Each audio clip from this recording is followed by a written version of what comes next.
Greetings, Africa! Welcome to another installment of the Pan-African Express. This is the show where I will be giving you the lowdown on what is happening in our African continent. I am the host with the most, Mbali. Don't forget to like, subscribe, click on that notification button so you don't miss any of our new updates. Let's get straight to it. Gaza's Hamas-run health ministry on Sunday said the death toll in the war-torn Palestinian territory breached 25,000 as Israel pushed its southward offensive and renewed bombardment in the north. Israel is pressing its push against Hamas in southern Gaza as it seeks to destroy the Islamist militant group responsible for the deadliest attack in the country's history.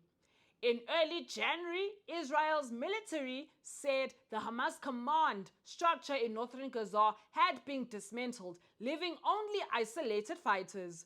The Israeli army said it eliminated a number of terrorists in the main southern city of Khan Yunis and killed 15 militants in northern Gaza over the past day.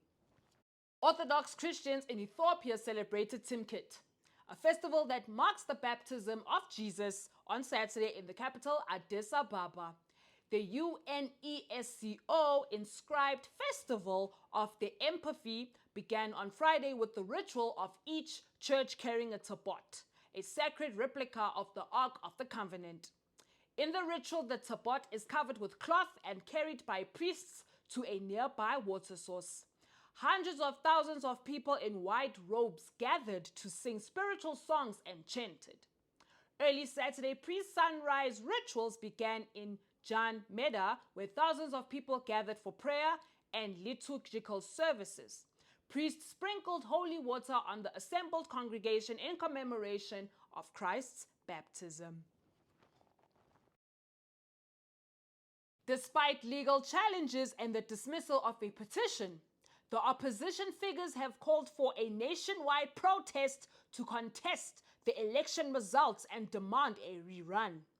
The government, in response, has warned of cracking down on these protests. The Democratic Republic of Congo incumbent leader Felix Tshisekedi was sworn in for a second term as president in a ceremony held at the Stade des Martyrs in Kinshasa.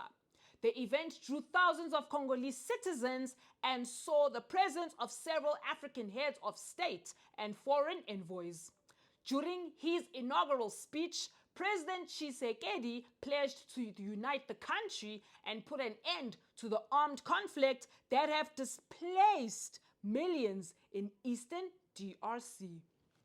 And finally, a crucial match in Group E of the 2023 Africa Cup of Nations took place in Kohogo on Sunday night. South Africa, fresh from a defeat to open their tournament, beat Namibia 4-0 in something of a local rivalry on the international scene.